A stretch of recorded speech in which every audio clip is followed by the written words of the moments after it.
बेला गौड़, मैंने आपको फोन किया था साहब। मैं यहाँ पे खाना बनाती है, सुबह आई तो सब ये था साहब।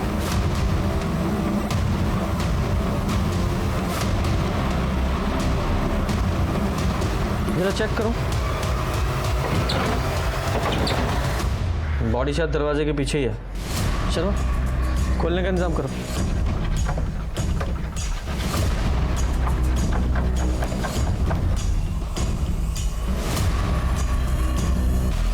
राम, ये तो चित्रा दीदी है साहब, पर चित्रा दीदी को कोई क्यों मारेगा? सर लगता है मरने से पहले भागने की कोशिश की थी।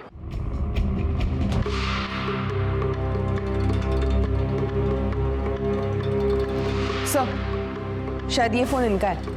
हाँ, चित्रा दीदी का है। ठीक है, एविडेंस बैग में डालो। और ये ताज की गड्डी का पान का बादशाह, इसे भी बैग में डालो। और शर्मा, तुम ठीक कह रहे थे, कमरे की हालत देखकर ऐसा लग रहा है काफी हाथापाई हुई है यहाँ, और चित्रा ने अपनी जान बचाने के लिए काफी स्ट्रगल किया था। पेट पे कई बार है, शायद चाकू का इस्तेमाल हुआ है। ठीक है, बॉडी को पोस्टमार्टम के लिए भेजो। सर, शर्मा, जितना ये ब्लड लॉस हुआ है उसे देखकर ऐसा लग रहा है घाव काफी गहरा है, और हो सकता है कातिल ने घर के ही किसी बड़े चाकू का इस्तेमाल किया हो। पर सब घर में तो बड़ा चाकू है ही नहीं।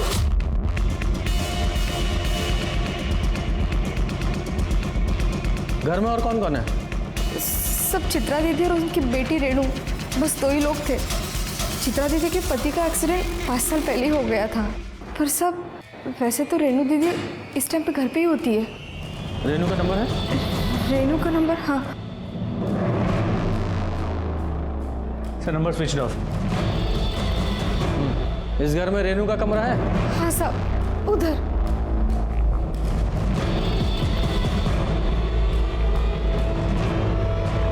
अरे बाप रे, ये रेणु के सारे कपड़े कहाँ पे गए? साहब, ये पूरी अलमारी कपड़े से भरी थी साहब।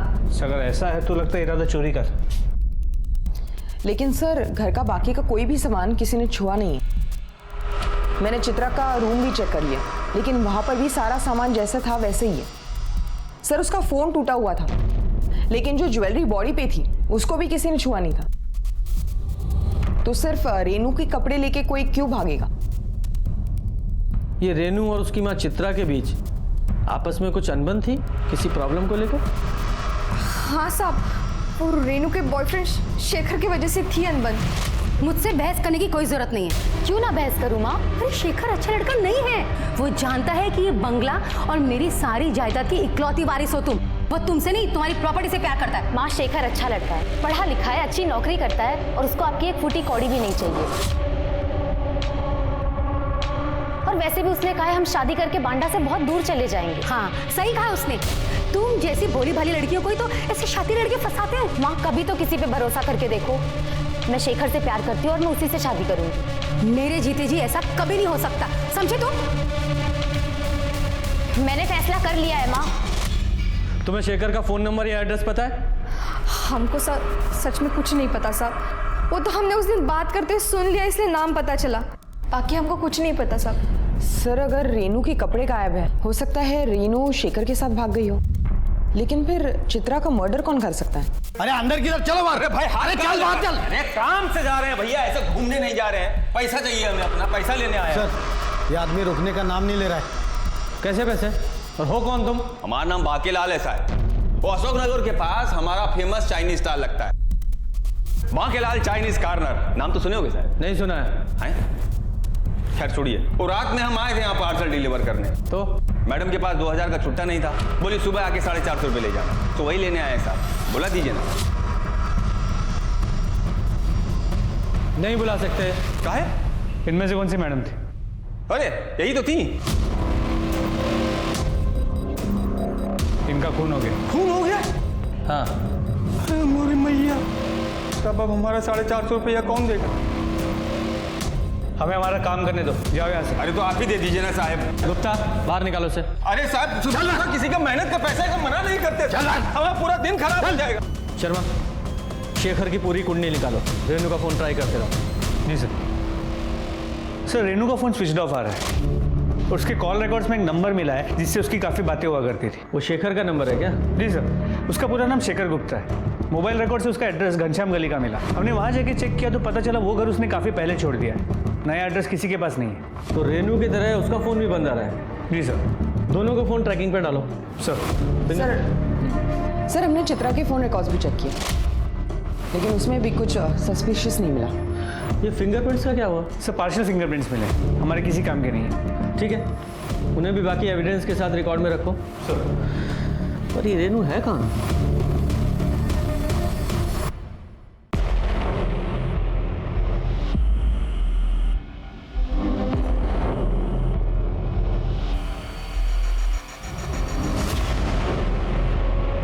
शेखर, ये सब करना जरूरी है क्या? हमारे पास और कोई चारा नहीं है।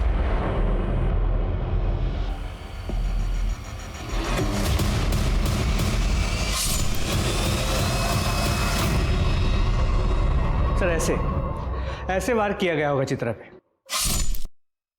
बुचर नाइफ मतलब मांस काटने वाले चाकू से 5 से 6 वार किए गए, इतने गहरे कि चाकू हड्डी तक जा पहुंचे। और रेप के कोई साइंस है? नहीं सर, रेप या कोई सेक्सुअल एक्टिविटी नहीं हुई है। अशोकनगर मार्केट में पता करो, किसी ने हाल फिलहाल में कोई बुचर नाइफ खरीदा है क्या? सर चित्रा के नौकरानी बेला का फोन आया था। अशोकनगर में एक खून हुआ।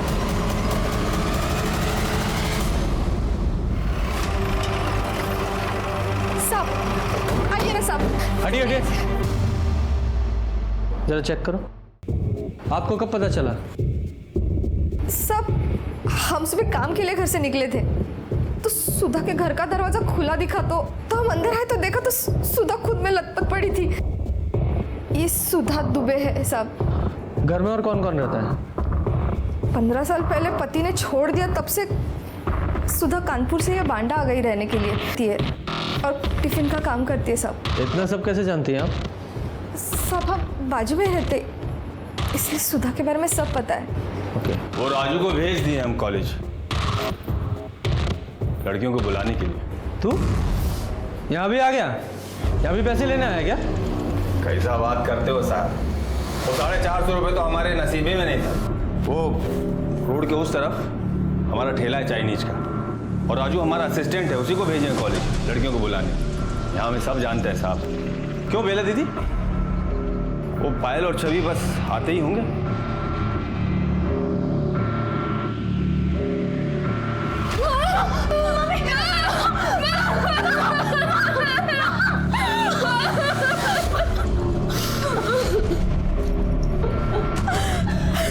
संभाले अपने आप को। बेटा, आपकी माँ की किसी से कोई दुश्मनी थी? मतलब कोई ऐसा किसी पे शक हो आपको जो इन्हें मार सकता हो? नहीं सर, माँ तो हमेशा अपने टिफिन के बिजनेस में बिजी रहती थी और जब कभी हमें समय मिलता था हम भी उनकी मदद कर देते थे। और ये ताश का पत्ता? सर हम लोग ताश खेलते और पायल तो लोकल रमी चैंपियन है, तो शायद ये उसी ताश की गड्डी का हो। किसी से पैसों को लेकर अनबन थी क्या?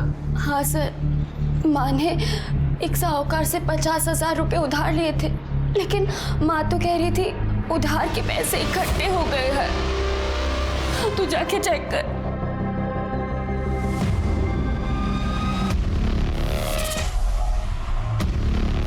पायल, इसमें ही पैसे रखती थी माँ, और सर इसमें 4 सोने की कड़े भी थे। वो ईंट का बादशाह जिस पे खून लगा हुआ है उसे लैब में भेजो, देखो फिंगरप्रिंट्स मिलते हैं क्या? जी सर। वैसे मौका वारदात को देख के लगता है कि कातिल घर में चोरी के इरादे से आया हो और फिर सुधा ने उसे देख लिया हो, तो खुद को बचाने के लिए उसने सुधा को मार दिया, या फिर ये भी हो सकता है सुधा ने उसे पहचान लिया तो खुद की आइडेंटिटी छुपाने के लिए उसको मार दिया। ये सुधा और चित्रा दोनों के घाव देखकर और मारने का तरीका सेम है। सर लेकिन ये इत्तेफाक भी तो हो सकता है। हो सकता है, लेकिन अरे हमको मदद करेंगे साहब? अरे दो ना भाई, लीजिए साहब चाय लीजिए, हमारे ठेले का चाय है। सोचा हम भी थोड़ा पुलिस की मदद कर दें, क्यों राजू? अरे लीजिए ना। नहीं चाहिए। अरे अरे साहब, कोई मदद चाहिए हो तो बताइए हमें। यहाँ सब लोग मदद मांगने हमारे ही पास आते हैं, बहुत इज्जत करते हैं हमारी यहाँ। वो कहा है क्या कहते हैं? भाई, यहाँ के भाई हैं हम। हाँ भाई हैं ये। भाई है तो यहाँ का ज्यादा भाईगिरी दिखाएगा ना सीधा हवालात में डालूंगा। हमारे काम के बीच में ये अपनी नाक घुसेड़ना बंद कर, समझा? अरे साहब, अरे आप तो बुरा मान गए साहब। साहब बहुत गुस्से वाले, हम तो खाली मदद कर रहे थे साहब। वैसे पायल और छवि ने बताया होगा आपको कि निर्मला चौधरी से सुधा का 36 का आंकड़ा था। कौन है निर्मला? उसने भी टिफिन सर्विस का काम शुरू किया था ना, तो सुधा से कम रेट में खाना दे रही थी। तो सुधा और वो निर्मला का दोनों का आपस में बहुत झगड़ा हो गया था साहब। मेरे कस्टमर छीनना बंद कर। अरे मैं क्यों छीनूंगी तेरे कस्टमर? उन्हें हमारे यहाँ का खाना पसंद है, और जब उन्हें अच्छा खाना सस्ते दामों पर मिल रहा है तो वो तेरा घटिया खाना क्यों खाएंगे? मेरे खाने को घटिया बोली तू? मैं नहीं, तेरे कस्टमर बोल रहे हैं।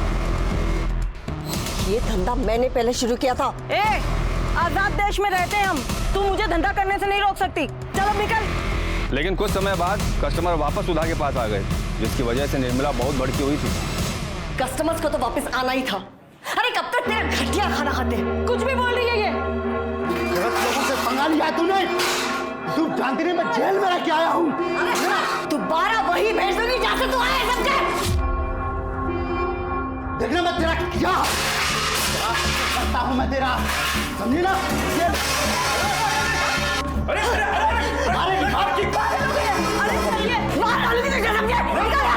इस एरिया में एक ही टिफिन सर्विस रहेगी, समझे तू? और वो भी हमारी। तो ये मुकेश चौधरी जेल जा चुका है? हाँ साहब, वो शाहिदपुर गांव में कोई कांड किया था, जिसके चक्कर में वो जेल गया था। उसका एड्रेस बोलो। हाँ, वो यहीं रहता है, मकान नंबर 10। 10 नंबर तो यही है। भाई साहब, ये मुकेश और निर्मला का घर यही है? हाँ यही। पता है कहाँ गए? सर सुबह 8:30 बजे कहीं बाहर जा रहे थे। अच्छा, उसका नंबर है? हाँ है ना सर। शर्मा ले लो। सर मुकेश के नंबर को ट्रैकिंग पे डाल दिया है और शाहिदपुर पुलिस स्टेशन को मुकेश के केस की डिटेल्स हमें भेजने के लिए कह दिया। और सर लोकल मार्केट से पता चला है हाल फिलहाल में कोई बुचर नाइफ बिकी नहीं है। तो हो सकता है कातिल ने बुचर नाइफ कहीं और से खरीदा हो, या ये भी हो सकता है उसके पास पहले से हो।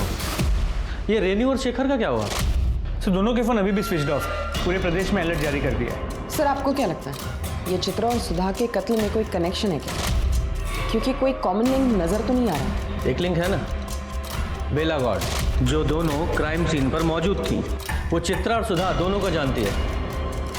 चित्रा के घर में चोरी नहीं हुई, लेकिन सुधा के घर में चोरी हुई है। अगर ये मान भी लें कि इस बेला गौड़ ने दोनों को मारा है, तो मोटिव क्या हो सकता है? सर, बेला का मकान मालिक संजय चतुर्वेदी आपसे बात करना चाहता है। बुलाओ। सर बस्ती में हम आपसे ये बात कर नहीं पाए, लेकिन सुधा और बेला के बीच में कुछ भी ठीक नहीं था जब से वो कूड़े वाला हादसा हुआ था। कूड़े वाला हादसा मतलब? सर वो सुधा नॉनवेज पकाती है और उसका बचा हुआ जो भी गंदगी है ना, वो पंजे और हड्डी वगैरह, वो सब बाहर कूड़ेदान में डाल देती थी।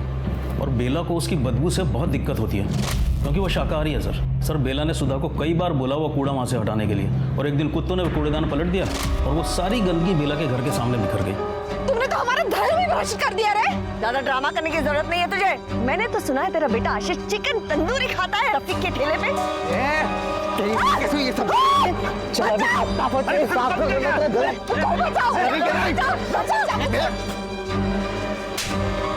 बुद्धि साला, तुम्हारी हिम्मत कैसे हमारे आशीष को हाथ लगाने की?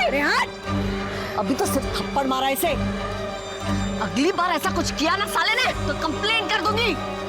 देखना फिर आएंगे मेंटल हॉस्पिटल वाले इसे लेने। हट। छोड़ूंगा नहीं तेरे को, चौड़ा घोंप के रहूंगा। सर आशीष बेला का इकलौता बेटा है और बहुत सर पर चढ़ा रखा है उसको। नौकरानी का काम करती है, पर इतने पैसे पता नहीं कहाँ से लाती है कि उसकी हर फरमाइश पूरी करती है। किराया देने के लिए पैसे नहीं है सर उसके पास। और आज सुबह जब मैं किराया लेने गया तो बहुत हो गया तुम्हारा नाटक। आशीष को 15,000 रुपये का फ़ोन दिलाया है और हमारा किराया देते वक्त आनाकानी करते हो। अगले महीने पैसे दे दूंगी। इस महीने पैसे खत्म हो गए।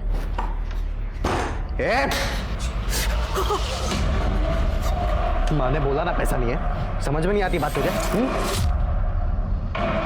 तुम दोनों की कंप्लेंट करूंगा पुलिस में। चल निकल। ये झूठ बोल रहा है साहब, इसने हमें छेड़ा था, इसीलिए तो आशिश ने इन पे हमला किया था साहब। झूठ बोल रही है सर, कब छेड़ा हमने तुझे? साहब महीने के किराए के लिए हमने इनके पास कुछ दिनों की मोहलत मांगी थी, तो ये हमें 1 महीने की मोहलत दे दो ना, हम अगले महीने आपको पक्का किराया दे देंगे। पैसे नहीं है तो किसी दूसरी तरह से दे दो ना किराया। मतलब? छोड़ो। निकल।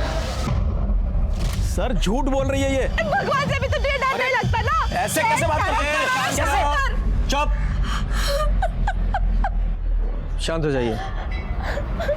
आशीष कहाँ है? आशीष नहीं है साहब, वो बाहर गए। शर्मा जरा फोन लगाओ उसे, नंबर दीजिए। सर आशीष घर पे नहीं है और ना ही कोई चाकू मिला है। सर उसका फ़ोन रिंग हो रहा है मगर वो उठा नहीं रहा। जिस दिन सुधा का मर्डर हुआ उस सुबह आशीष कहाँ था? वो तो सो रहा था साहब।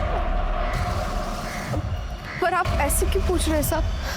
साहब हमारे आशीष ने किसी का खून नहीं किया साहब, वो कभी किसी का खून नहीं करेगा साहब। तो फिर वो गायब क्यों है?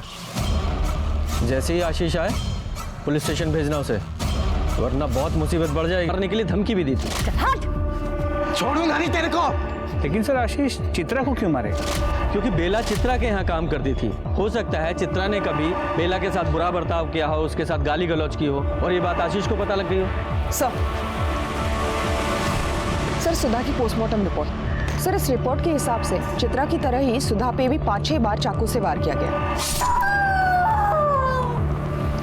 घाव की गहराई हड्डी तक है और सर रेप या सेक्सुअल असॉल्ट का एंगल नहीं है। मौत का समय सुबह 5 से 7 बजे के बीच का है और सर जो ताश के पत्तों पे खून मिला वो भी सुधा का है।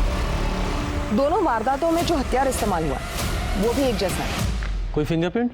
नहीं सर, कोई फिंगरप्रिंट्स नहीं मिले। ये कातिल जो भी है बहुत चालाक है, गुनाह करने के बाद अपने निशान मिटा देता है। और बात करें आशीष की तो उसे पक्का पता होगा कि पायल और छवि सुबह 6:30 बजे कॉलेज के लिए निकल जाती हैं। तो 10 फरवरी को उसने मौका देखकर सुधा के घर में घुसा और सुधा को मार दिया। इस आशीष को जल्दी से जल्दी पकड़ो।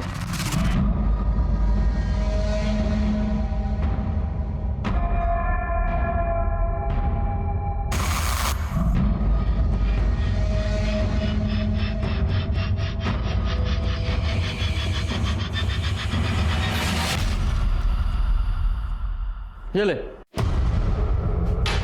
सुबह का टाइम है, चाय पी और ये बता सुधा को कैसे मारा? सर मैंने किसी को भी नहीं मारा है।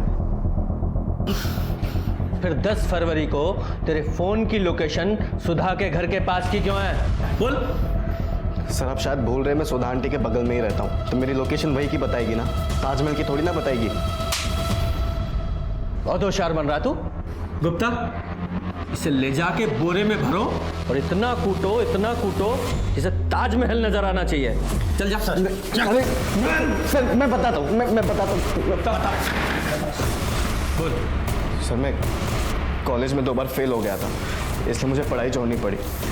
मेरी माँ एक सेठ के पास काम करती थी और सेठ ने मुझे सेल्समैन की नौकरी भी दी, लेकिन उसकी एक शर्त थी कि पहले मैं अपने एग्ज़ाम्स क्लियर कर लूँ। और छवि भी वही कॉलेज में पढ़ती है, तो मैंने सोचा कि मैं उससे नोट्स ले लूँगा और वो ठीक सुबह 6:30 बजे अपने घर से निकलती है कॉलेज के लिए, तो इसीलिए मैं उसके घर चला गया था। अच्छी कहानी है, बहुत सुंदर। आगे बता। जब मैं उसके घर पर गया तभी छवि, पायल,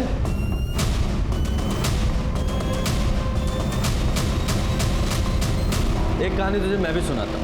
तुझे अच्छी तरह से पता है ना कि पायल और छवि सुबह 6:30 बजे कॉलेज के लिए निकल जाती हैं। तो 10 तारीख को जब तूने देखा कि दोनों स्कूल के लिए निकल गई हैं, तो तूने उनके घर का दरवाज़ा खटखटाया और जैसे ही सुधा ने दरवाज़ा खोला तूने उन पर हमला कर दिया अपने उसी चाकू से जिससे तू सबको डराया करता है, धमकाया करता है कि वो काट डालेगा। तू अंदर घर में घुसा और सुधा को मार डाला और तूने उनके गहने और पैसे चुराए और भाग गया। नहीं सर, ऐसा कुछ भी नहीं हुआ सर। उस दिन हम अकेले नहीं थे, वहाँ पर और कोई भी था।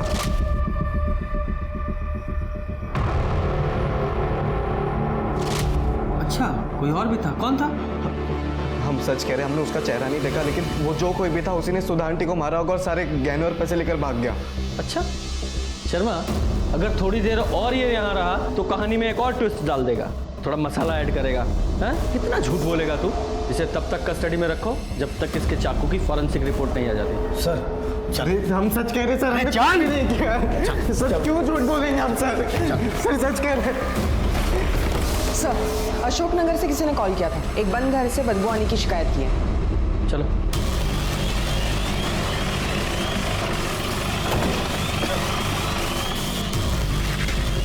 उठता, ताला तोड़ो।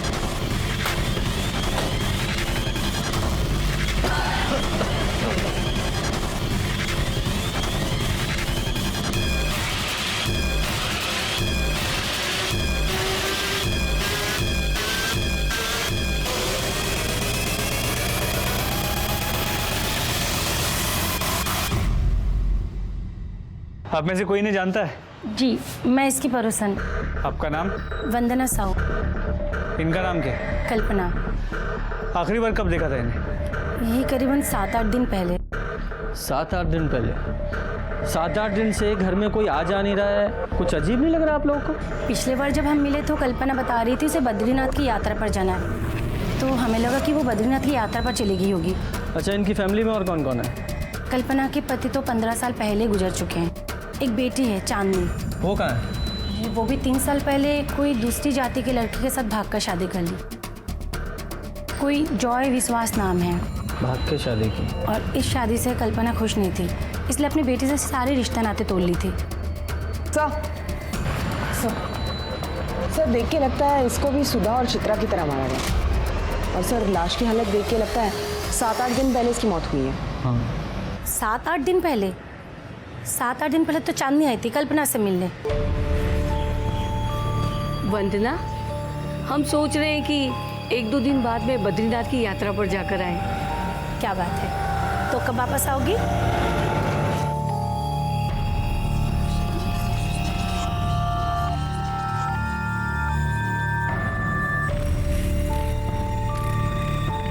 तू क्यों आई है यहाँ पर? माँ, आप अब तक नाराज हो। 3 साल हो चुके उस बात को लेकर। अब तो अपना गुस्सा छोड़ दो ना, मिट्टी डाल दो उन पुरानी बातों पर। मैं कलकत्ता से सिर्फ और सिर्फ आपके लिए आई हूँ। मेरी बेटी 3 साल पहले मर चुकी है। नहीं माँ, उसने भागकर अपनी मर्जी से किसी दूसरी जाति के लड़के के साथ में शादी कर ली थी। हम तो उसका क्रियाक्रम भी कर चुके हैं। नहीं माँ, आप कैसी बातें करिए? माँ, एक बार हमारी बात सुन लीजिए। माँ प्लीज दरवाजा खोलिए। माँ प्लीज, एक बार हमारी बात सुन लीजिए। माँ अपने आप, माँ का मन पिघल जाएगा, उसे थोड़ा समय दो। हाँ, हम आपसे बहुत प्यार करते हैं माँ। अगले दिन हमने देखा कि दरवाजे पे ताला लगा हुआ था और दरवाजे पे कोई गिफ्ट नहीं थे, तो हमें लगा कि कल्पना बद्रीनाथ की यात्रा के लिए निकल चुकी होगी। ठीक है, फिलहाल आप सब लोग जाइए, जरूरत पड़ी तो वापस बुलाइए। जी सर, हमने तो पूरा घर चेक किया, कहीं पर भी गिफ्ट्स नहीं मिले। हो सकता है कल्पना ने गुस्से में आकर बाहर फेंक दिया हो। चांदनी को कोलकाता इन्फॉर्म करो और उसे यहाँ बांदा आने के लिए बोलो। सर, हुकुम का बादशाह। ये चित्रा के घर पे भी हमें पान का बादशाह मिला था, किंग ऑफ हार्ट्स। सुधा के घर पे हमें ईंट का बादशाह मिला था, और यहाँ कल्पना के घर पे ये हुकुम का बादशाह, किंग ऑफ स्पेड्स। सर, पायल और छवि से कहिए पत्ते उनके ताश के गड्डी के तो नहीं? अब ये तो वो दोनों ही बता पाएंगे। चलो चल के पूछते हैं। अखिलेश, तुम होश में हो? हमने तुमसे कहा ना, हमें तुमसे शादी नहीं करनी है। पर क्यों नहीं? मैं पढ़ा लिखा हूँ, अच्छा कमा लेता हूँ, हाइट बॉडी सब अच्छी है, और क्या चाहिए तुझे? पायल प्लीज समझा करो। पायल, तू बीच में क्यों कूद रहा है? निकल क्या लड़ाई कर रहे हो तुम? क्या झगड़ा हो रहा है? क्या झगड़ा कर रहे हो? क्यों? सर मैं पायल से प्यार करता हूँ। मैं नहीं करती सर। सुन लिया? चल अब निकल यहाँ से, और आगे से इस घर के आसपास भी दिखाई दिया तो सीधे हवालात में डालूंगा। सर पर चल निकाल। तो तू दोस्त है सर। फिलहाल निकलो यहाँ से, बाद में आना। चलो। पायल, तुम्हारी ताश की गड्डी में से कुछ कार्ड्स गायब हैं क्या? सर, ये तो पूरे हैं। क्या कभी आशीष ने तुमसे कॉलेज के नोट्स मांगे थे? नहीं सर, कभी नहीं। और अगर वो नोट्स मांगता भी तभी मैं उसे नहीं देती। और दीदी, ये भाई ने खाना भेजा है। पैसे कितने हुए? भाई की तरफ से भाई ने कहा है पैसे नहीं लेना है।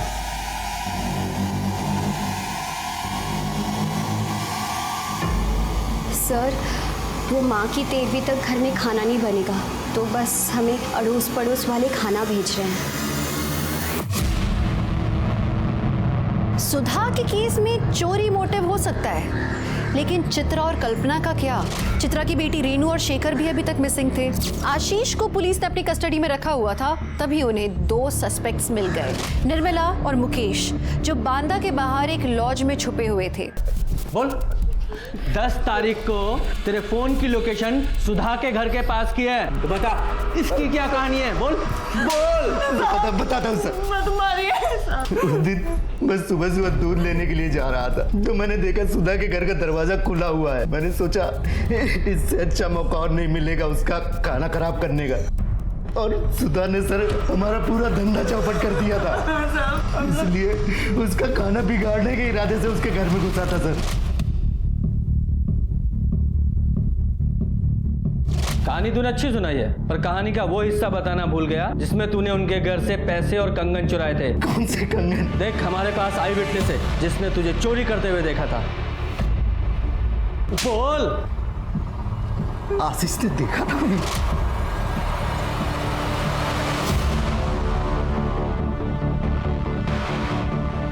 बोल, चोरी का सामान कहाँ है?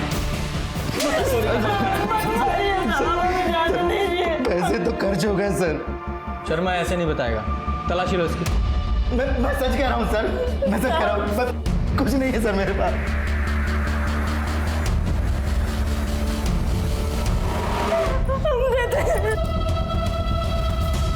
हमें जाने दो साहब। ये है ना कंगन? अब बता, वो छुरा कहाँ है जिससे सुधा को मारा था?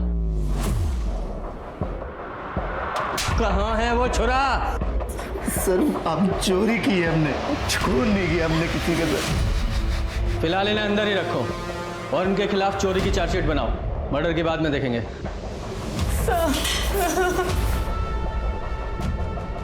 और ये आशीष के चाकू की फॉरेंसिक रिपोर्ट नेगेटिव आई है ना? जी सर। फिलहाल उसे छोड़ दो। सर, चांदनी विश्वास कल यहाँ पहुँच रहे हैं, और सर शेखर और रेनू का फ़ोन ऑन हो गया। मैंने उनसे बात की, वो भी आ रहे हैं।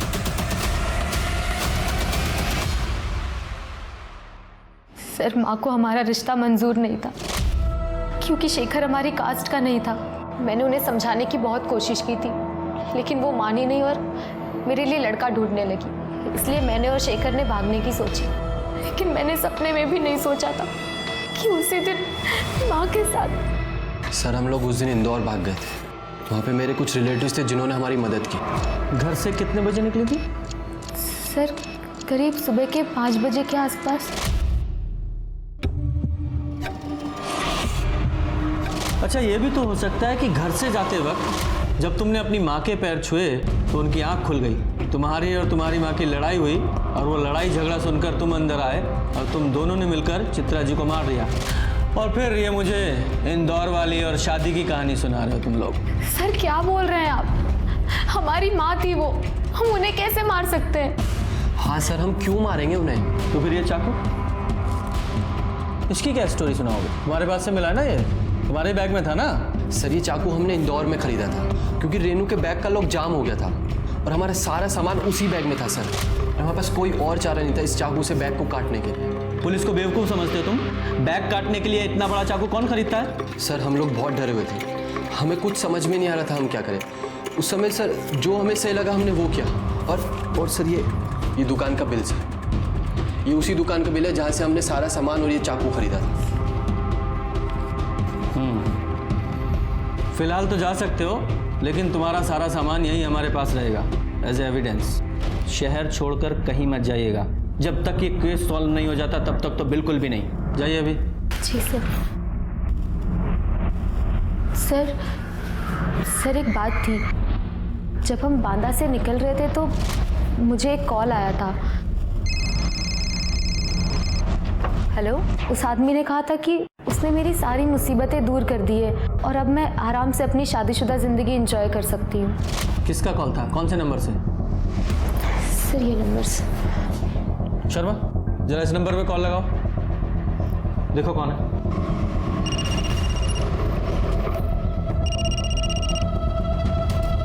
Hello, Bankelal Chinese corner.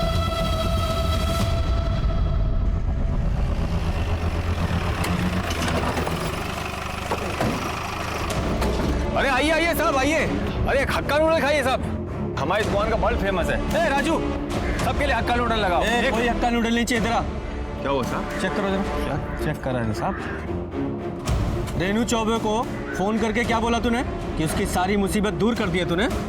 अरे साहब, हम भाई हैं ना, बोले थे ना आपको, तो इमेज बनाने के लिए इतना करना पड़ता है। भाई है तू? मतलब चित्रा को तूने मारा है ना? क्या आप लोग क्या बात कर रहे हैं साहब?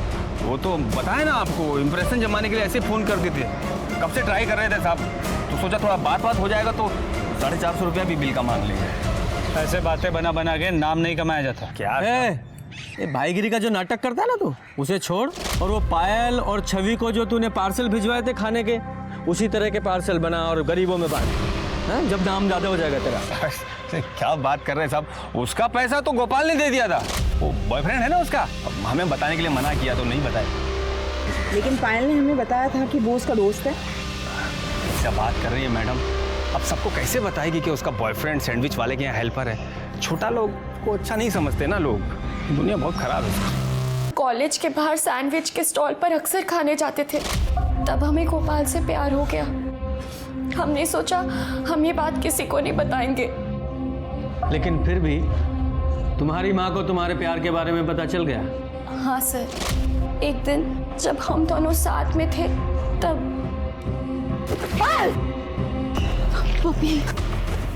आंटी, मेरी बेटी से दूर है, समझा? मामा, मैं इसे प्यार करती हूँ। हाँ, चुप।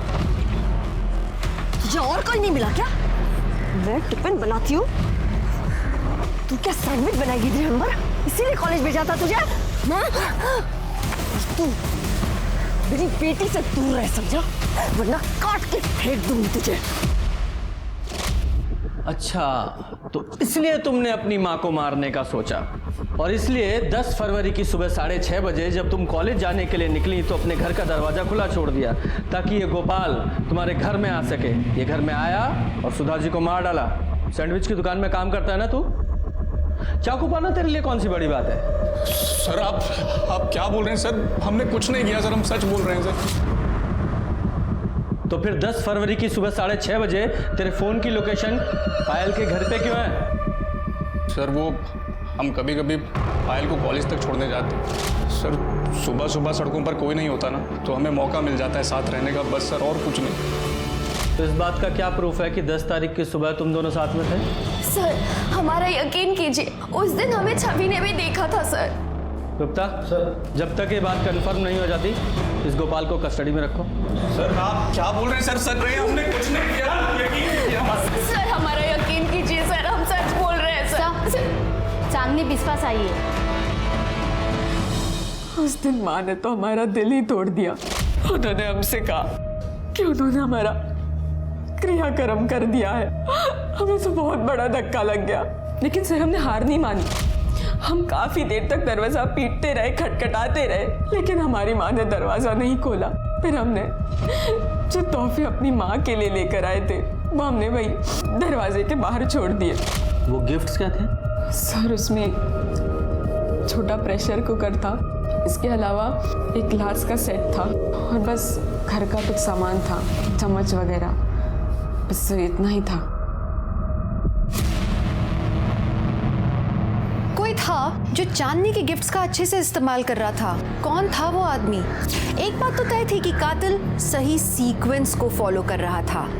5 तारीख को कल्पना की बॉडी के पास हुकुम का बादशाह, 8 तारीख को चित्रा की बॉडी के पास लाल पान का बादशाह और 10 तारीख को सुधा की बॉडी के पास ईंट का बादशाह। पुलिस को डर था कि कातिल फिर से वार करेगा चिड़ी के बादशाह के साथ। जो पुलिस को समझ नहीं आ रहा था वो ये कि कातिल का मोटिव क्या था। लो।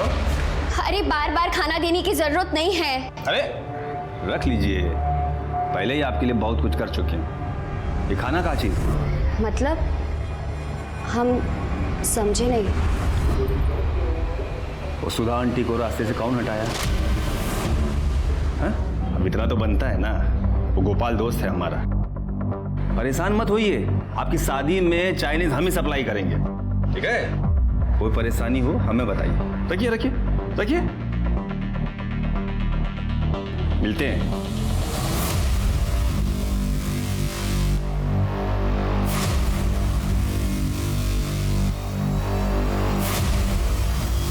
Hello, police station. बोल, कहाँ है वो चाकू? कौन चाकू साहब, कौन सी बात कर रहे हैं आप? देख लीजिए, चेक करो। गलती हो गया साहब हमसे, जो हम पायल और चित्रा के घर उनका हालचाल जानने चले गए, हमदर्दी दिखाने चले गए। ठीक है, यही चाहते हैं ना, आज के बाद हमदर्दी ना दिखाए, नहीं दिखाएंगे साहब। सर इधर तो कुछ नहीं है। वो ड्रॉर चेक करो। सर 1 मिनट यहाँ आइए। क्या है ये? और वो? कल्पना का सामान है ना ये? तूने इसे मारकर फिर ये चुराया? मारा कि नहीं? बोल। अरे क्या बात कर रहे हो साहब? अरे वो तो कल्पना काकी के घर के बाहर से गुजर रहे थे, सब पैकेट बाहर पड़े थे। हमने काकी से पूछा, काकी आपको चाहिए? बोले नहीं चाहिए, हटाओ सब नजरों के सामने से। तो हम घर ले आए, इस्तेमाल कर रहे हैं। अब ये भी कोई गुनाह है का? तेरे साथ इस घर में और कौन रहता है? राजू, हमारा असिस्टेंट। पुलिस ने बाकी के सब सस्पेक्ट्स को अपनी लिस्ट से हटा दिया था, बचा था तो सिर्फ बांके। पुलिस को यकीन था कि कत्ल बांके ने किए हैं, लेकिन बांके के खिलाफ कोई पुख्ता सबूत नहीं थे पुलिस के पास। तो पुलिस ने कुछ तिकड़म लगाई, 10 दिन इंतजार किया और फिर। भैया 1 प्लेट फ्राइड राइस देना। हाँ बैठिए ना, बैठिए टेबल। है राजू, जगह साफ करो। अरे सर,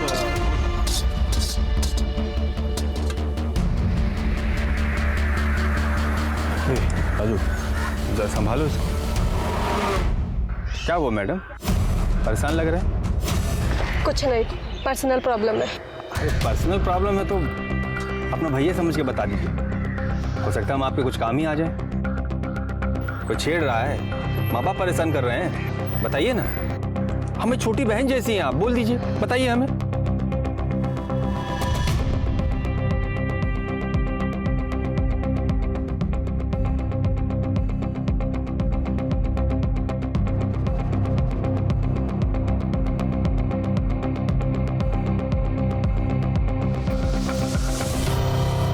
सर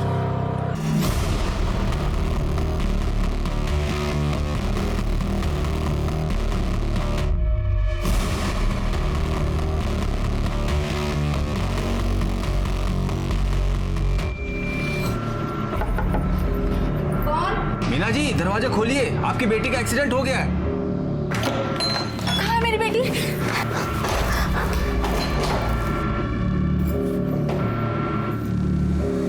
कौन हो तुम? मेरी बेटी कहाँ है? अरे तुम्हारी बेटी का ही मदद कर रहे हैं। तुम सुमन को शादी काहे नहीं करने दे रही हो उसके प्यार से? हैं? काहे अपनी बेटी की जिंदगी का कांटा बन गई हो? तुम लोगों को जीने का कोई हक नहीं है, और सुमन की जिंदगी का कांटा तो हम निकाल देंगे।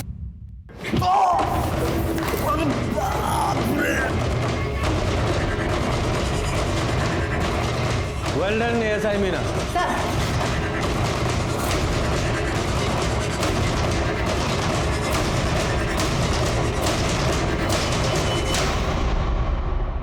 हमारा नाम सीमा शुक्ला है, हमारा बॉयफ्रेंड है दिनेश, वो कानपुर में रहता है। हम दोनों एक दूसरे से बहुत प्यार करते हैं, शादी भी करना चाहते हैं, पर मेरी माँ इस रिश्ते के खिलाफ है। अरे घबराइए मत, रोइए मत, हम आपकी मदद करेंगे। मदद? पर आप कैसे करेंगे? आप अपनी माताजी का पता और नंबर दे दीजिए हमें, और आप अपने बॉयफ्रेंड दिनेश के पास चले जाइए, बाकी हम सब संभाल लेंगे। इस ताश की गड्डी में सिर्फ एक ये चिड़ी का बादशाह मिला है हमें, बाकी के 3 बादशाह तीनों बॉडीज के पास मिले हैं, और ये गड्डी तेरे बैग में। और ये बादशाह भी तू आज मर्डर के बाद बॉडी के पास फेंकने वाला था। क्यों, सच कहा ना? पर हाँ, तेरा चाकू भी घाव के साथ परफेक्ट मैच हुआ है। अब बोल, क्या बोलना है तुझे? बहुत मेहनत की है साहब आप तो। ठीक है, हम भी सच बोलते हैं, कर दिए सारे मर्डर हम ही ने। सब वो ताश वाला टच कैसा लगा? एकदम अंग्रेजी पिक्चर जैसा ना, है ना? पता है सर, हमने अपनी पहली अंग्रेजी पिक्चर निधि के साथ ही देखी थी, निधि के फ़ोन में। हमारे ठेले पे आती थी साहब वो पार्सल लेने। हमारे हाथ का फ्राइड राइस बहुत पसंद था उसको। हम दोनों को प्यार हो गया, लेकिन उसकी अमीर माँ को पता चल गया। बस बात तो बताओ, ऐसे कोई मारता है साहब? क्या किए थे हम? निधि से प्यार ही किए थे ना। निधि भी तो हमसे प्यार करती थी, तो दुनिया की मिर्ची काहे लग रही थी? हम दोनों को जुदा कर दिया साहब, और कोई हमारा मदद नहीं किया। तब हम डिसाइड किए कि हम गुंडा बनेंगे, और आज के बाद कभी किसी जोड़े को जुदा नहीं होने देंगे हम। तो इसलिए तूने कल्पना, चित्रा और सुधा को मार डाला? वो कल्पना चांदनी को खरी खोटी सुना रही थी साहब। काकी, क्योंकि उसने किसी दूसरे जाति के लड़के से शादी किया, इसलिए उस दिन गिफ्ट का बहाना करके हम उसके घर चले गए। और चांदनी गलत नंबर कहाँ से मिला? क्या साहब, अरे खाने का पार्सल के लिए दोनों अपने ही नंबर से फोन करती थी, तो दोनों का नंबर हमारे पास था। जब हम पार्सल डिलीवर करने गए तो चित्रा और रेनू को लड़ते हुए सुना। चित्रा भी रेनू के रिश्ते के खिलाफ थी, और इसलिए हमने, और एक दिन बाद हमें पता चला कि सुधा भी पायल के रिश्ते के खिलाफ है। वो गोपाल दोस्त है हमारे साथ, वो बताया हमें कि कैसे सुधा ने उसे जान से मारने का धमकी दिया है। बस फिर हमने, हाँ, तो इसलिए तू हमारे सामने सबकी मदद करने का नाटक करता था, ताकि हमें तुझ पर शक ना हो। लेकिन देखा, कानून के हाथ तुझ तक पहुंच ही गए। अच्छा किए साहब आप हमें अरेस्ट कर लिए। अब हम जमानत पे बाहर आ जाएंगे, नेता बन जाएंगे, नेता चुनाव लड़ेंगे, जीतेंगे, और फिर किसी जोड़े को जिंदगी में जुदा नहीं होने देंगे साहब। और पुलिस भी हमारा कुछ नहीं कर पाएगी। गलतफहमी है तुझे, फांसी होगी तुझे, फांसी, और तू कभी बाहर नहीं आ पाएगा। पुलिस की चालाकी ने उन्हें कातिल को पकड़ने में कामयाबी दिलाई।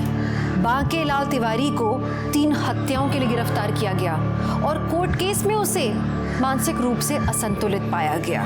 बांके को लगता था कि वो एक गुंडा है, प्यार का पहरेदार है, और 2 प्रेमियों के बीच में आने वालों को वो सबक सिखाना चाहता था, उन्हें मार देना चाहता था। आज बांके पागल खाने में है। आप अन्याय कभी ना सहे, लेकिन न्याय का बेड़ा अपने सर पे ना उठा ले। इस आशा के साथ मैं दिव्यांका त्रिपाठी दहिया लेती हूँ आपसे विदा। फिर मिलूंगी अगले केस के साथ, तब तक देखते रहिए क्राइम पेट्रोल सतर्क। जय हिंद।